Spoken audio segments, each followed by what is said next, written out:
Magandang araw, Leo! Kung ang inyong sun, moon, or rising, or iba pang mahalagang Leo placements ay nasa inyong birth chart, maaring may mensaheng nakalaan para sa inyo ngayon. Ako si Astro Luna Quest. Maraming salamat sa inyong patuloy na suporta at sa paglalaan ng oras upang makasama ko sa readings na to. Para sa mga matagal ng bahagi ng ating spiritual family, maraming salamat sa inyong tiwala at para naman sa mga bago pa lamang dito, welcome po kayo. Maaring hindi aksidente na nakita mo ang video na to ngayon. Minsan ang universe ay may kakaibang paraan ng pagdadala sa atin sa mensaheng kailangan nating marinig sa tamang panahon.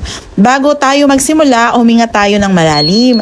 Anyayahan natin ang Divine Source, Guardian Angels, Spirit Guides at pinakamataas na liwanag upang gabayan tayo sa mensaheng nakalaan para sa Leo ngayong June 16 hanggang June 30. At isang mahalagang paalala, hindi ako kailanman unang nagme-message para sa personal readings o anumang transaksyon. Mag-ingat sa mga fake accounts at sa mga gumagamit ng videos, larawan at pangalan. Kung nais ninyo ng private readings tungkol sa tarot o birth chart, kayo po ang unang magme-message sa akin sa official account ko at may kaukulang exchange of energy para sa personal session.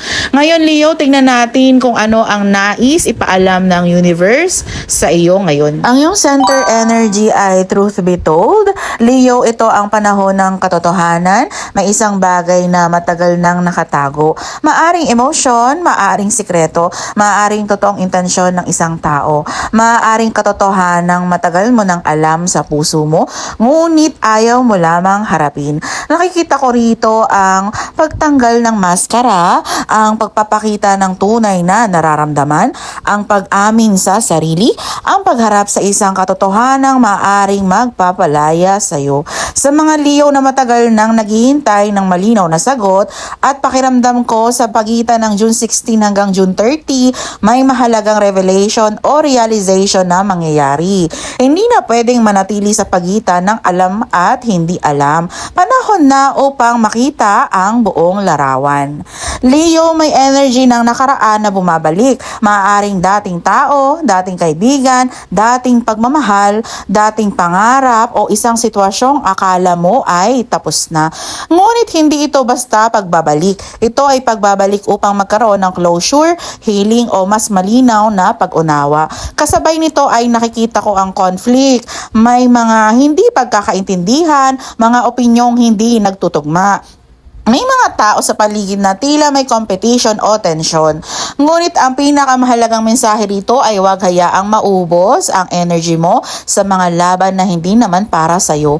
May mga Leo ring nakaranas ng communication issues. May hindi malinaw, may hindi nagsasabing ng buong katotohanan, may mga detalye na hindi pa lumalabas at dito pumapasok ang mensahe ng truth be told. Dahil habang papalapit ang katapusan ng buwan, may mga bagay na mabubunyag, may mga lihim na lalabas, may mga tanong na masasagot, may bagong emosyon na simula rin akong nakikita, isang bagong pagkakataon para sa pagmamahal, pagpapatawad, pag-uusap o isang bagong koneksyon. Ngunit para mangyari to, kailangan mo nang bitawan ang lumang pananaw.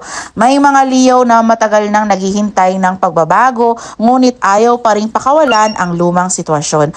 At sinasabi ng universe, hindi ka makakatanggap ng bago kung maskip pa rin ang espasyong hawak ng nakaraan. Paalala po lamang, hindi ito medical diagnosis.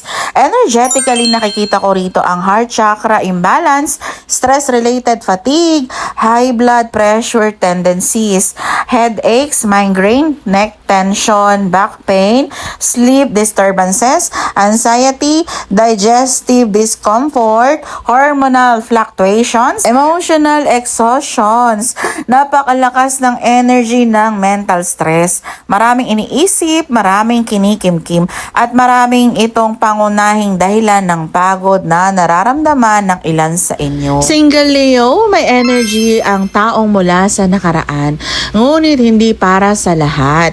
Para sa iba, may bagong tao na darating matapos mong tuluyang bitawan ang lumang sugat.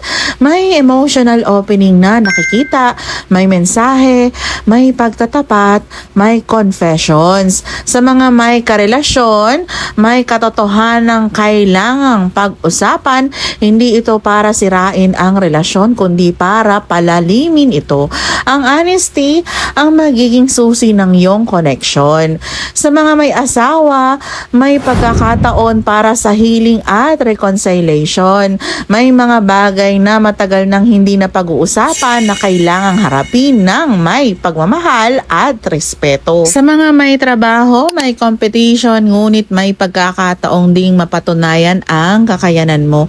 Huwag hayaan ang office politics na makaapekto sa focus mo. Sa mga walang trabaho, may opportunity na darating, ngunit kailangan mong maging bukas sa bagong direksyon. Sa mga may negosyo, mag-ingat sa maling impormasyon o maling taong pinagkakatiwalaan. Basahin ng mabuti ang mga kontrata at usapan. May pera na paparating, ngunit may kailangan ding ayusin. May ilang Leo na gumagastos upang punan ang emotional void. Ang mensahe, pag-isipan muna bago bumili. Mas mahalaga ang stability kaysa impulsive spending.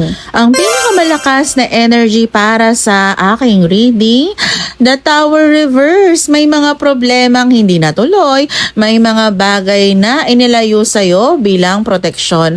May mga delays na blessings in disguise. Hindi lahat ng pagkawala ay kawalan.